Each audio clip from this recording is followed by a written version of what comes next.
So, Expo, this is your second time with us. Yes, I believe so. Yep.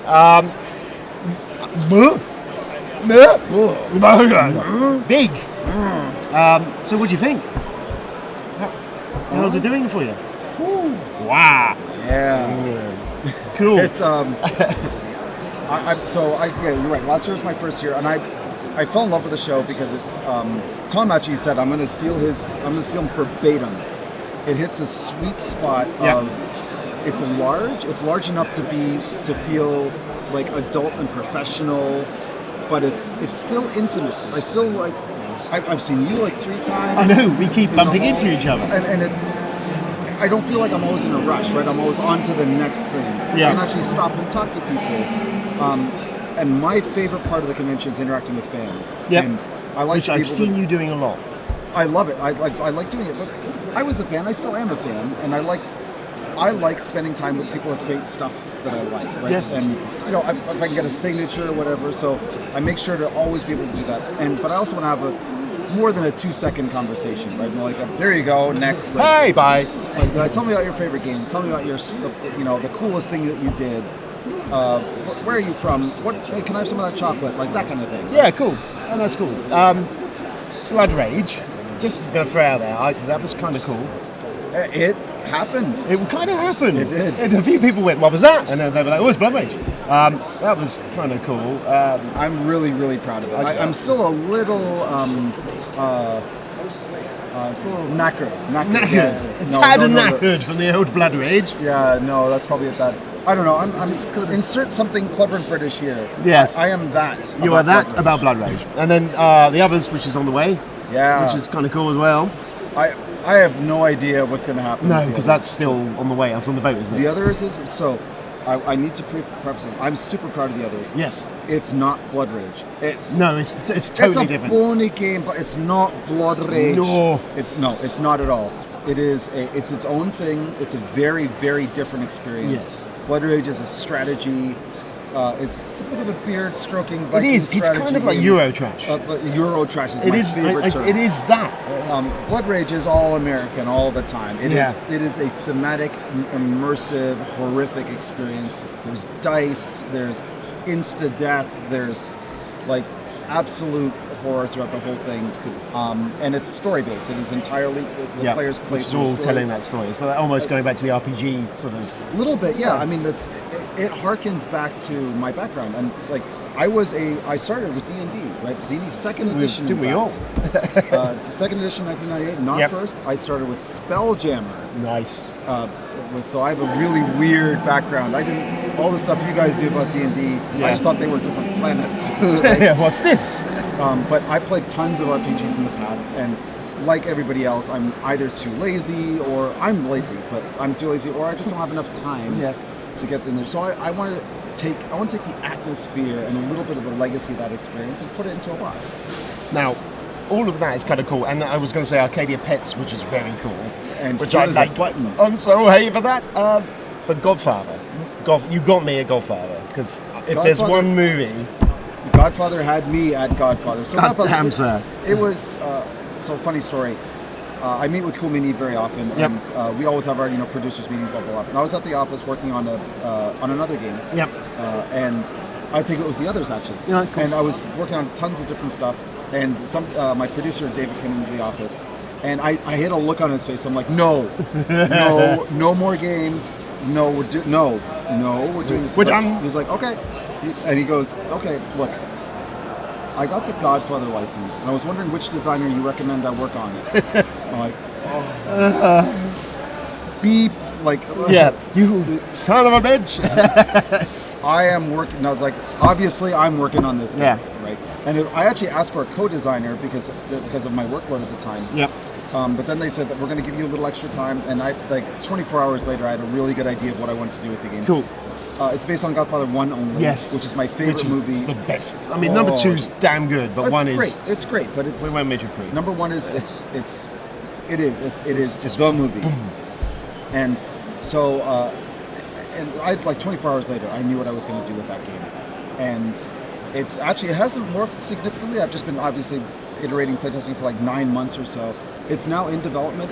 but it won't be coming out until next year. Cool. Because we found some really cool production upgrades we're going to do. Okay, because of the suitcases and stuff. Yeah, they're going to be so good, dude. So it's next year, yeah? Next year. And I think it's going to coincide with the 30th anniversary. Perfect. That's my 40th anniversary. Probably 40th? They're making me feel old now. 72? 18th anniversary, because I'm 25. Yes, that's correct. That must be about right. So that's... Well, I'm waiting for that. Me too. Damn, I want super that. excited. Have you got anything else cooking that's kind of cool, or anything you can talk about? I appreciate. Hey, we're on video. Yes, we are on video. I do. So I'm doing. You may know me from such games as Blood Rage and other stuff, but I also do family games. I'm a big fan of family games. Cool. This year I got 2 co-designs coming up with Bruno Faiduti, who's a friend and a mentor to me. Yep. This game, Dolores, is a game that Bruno and I designed several years ago, actually. Okay. It's super light, really easy to learn, a little nasty. Well, we like a nasty. Psychological. So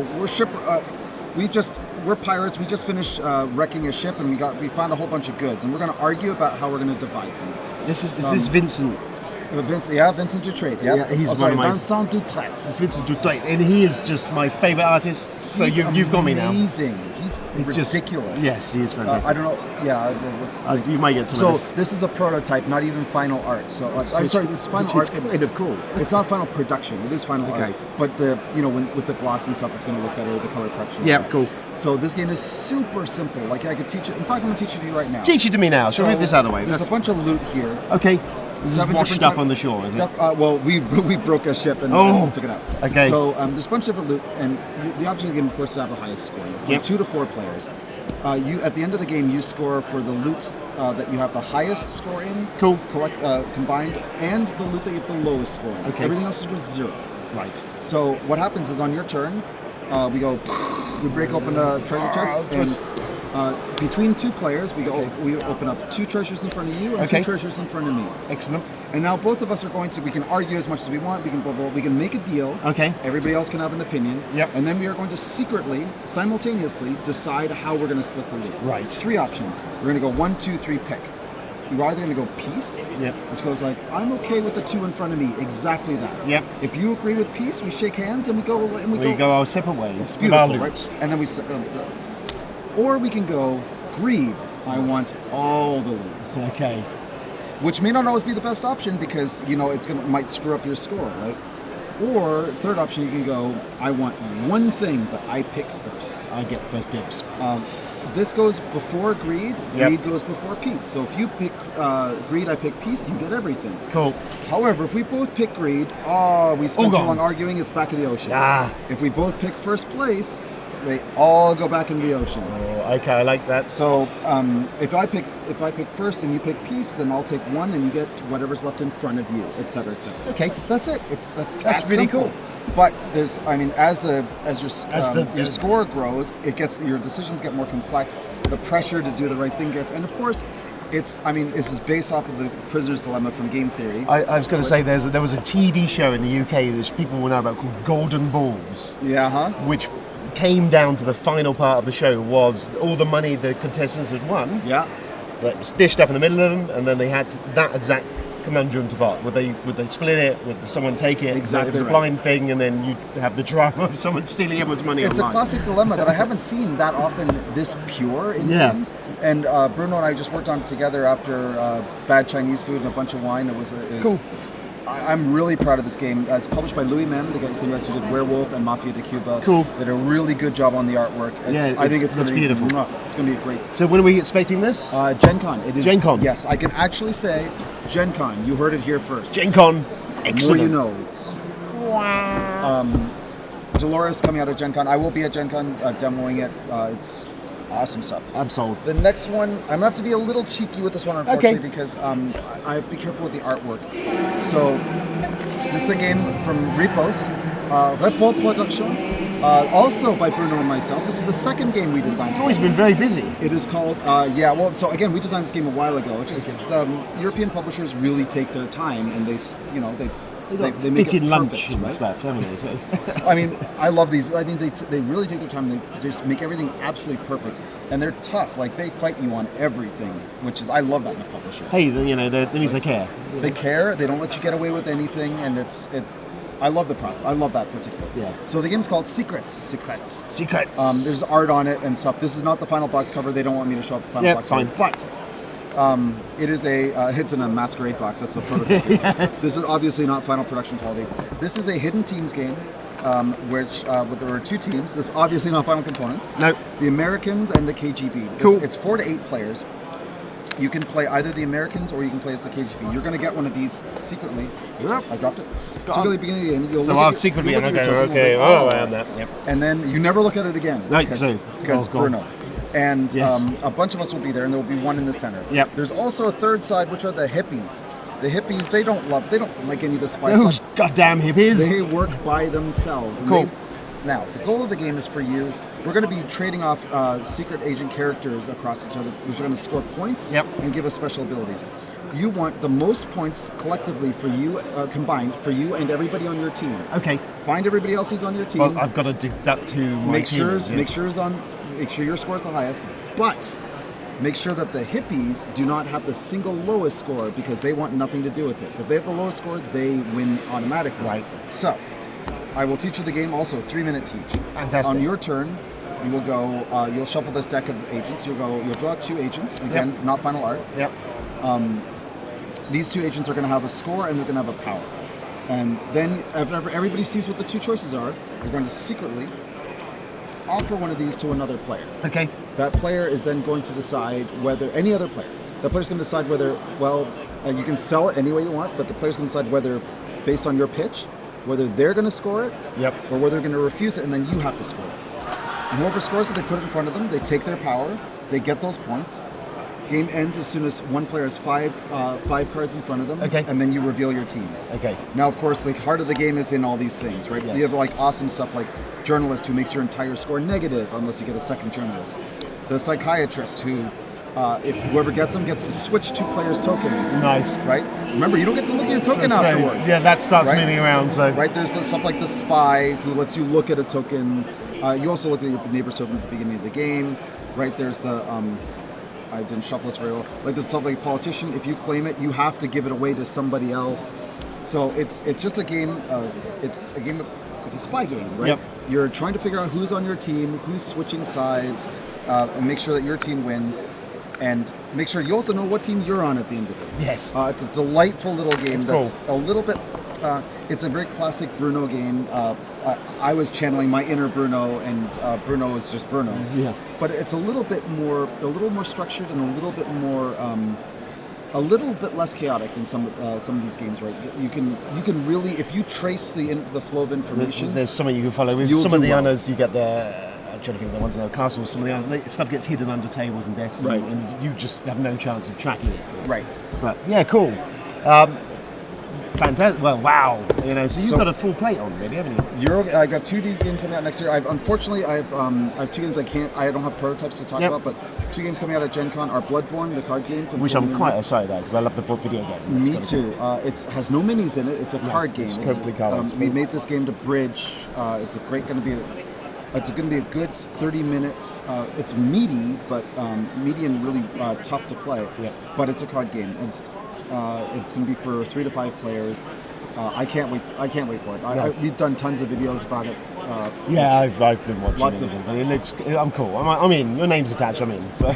Well, all right, good. I want to earn your vote, sir. Okay. Well, you've done well so far. So carry on. And Arcane Academy from IDW Games. This is a game that was designed with Kevin Wilson. He designed this game like 3 years ago as well. Yeah. But for another publisher, based on a comic book called Fighting Gossamer, great little comic. We finished the game with them, and they put this amazing production quality, great components, amazing artwork, but for some reason or other they weren't able to finish it, so IDW picked it up, and they just preserved it exactly. So they upped the level, they amped up the level, the bling. They blinged it more. Well, yeah. Well, also because they have a bigger reach, they can do a bigger print. Yeah, run. I mean they've got quite a big. Our components got even better quality, and then Kevin and I went back to it. And we did even another development pass on it. I really like this game. I think it's a real gem. I'm really proud of it. Cool. It's a 45-minute strategy game, 2 to 4 players. It's got you guys are all you're all essentially wizards at wizard school practicing for your final exam. Cool. And you have this little board here where you have to build a little engine with tiles of generating willpower and shards, and with a cool little OCD mechanic of how you connect them to get more resources. Then you complete assignments for points, and you get cool stuff out of it. It's very engine-y, collectible card game-ish, but it's all in a 45-minute package, highly replayable, really interactive because everybody pulls stuff from the center, and you have to always watch what other players do. For me, it's a perfect storm of that complexity, skill, a nice amount of luck, so it's not always the same players winning, but just combos. Cool. Well, you like exploding dice. I love the exploding dice in Arcadia Quest. That's just me too. That's just me too. The others has exploding dice too. Yes, by the it way. does. Yes, but it has exploding dice. Arcadia, it's because we want the game to be fun and chaotic, and others we do it because we want to scare the crap out of you. Yes, I can see that happening. Cool. Eric, it's lovely to finally catch up with you. Yeah, you too, man. And happy trails, and you're a busy man.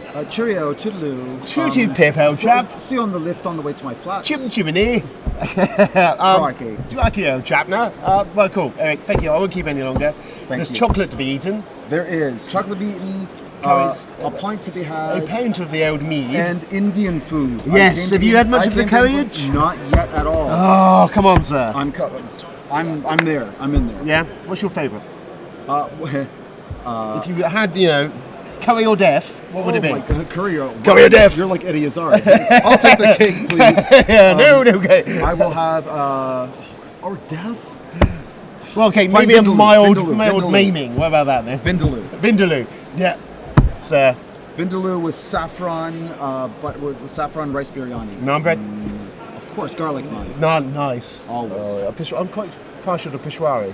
Oh, really? I like the sweetness in there. Garlic for me. Okay, well, I'll let you have that. Cool. But cheers, Eric. Thank you, sir. Thank you. Have fun. Have fair trials. Have a great Gen Con. You have a great everything. Yeah, I often try.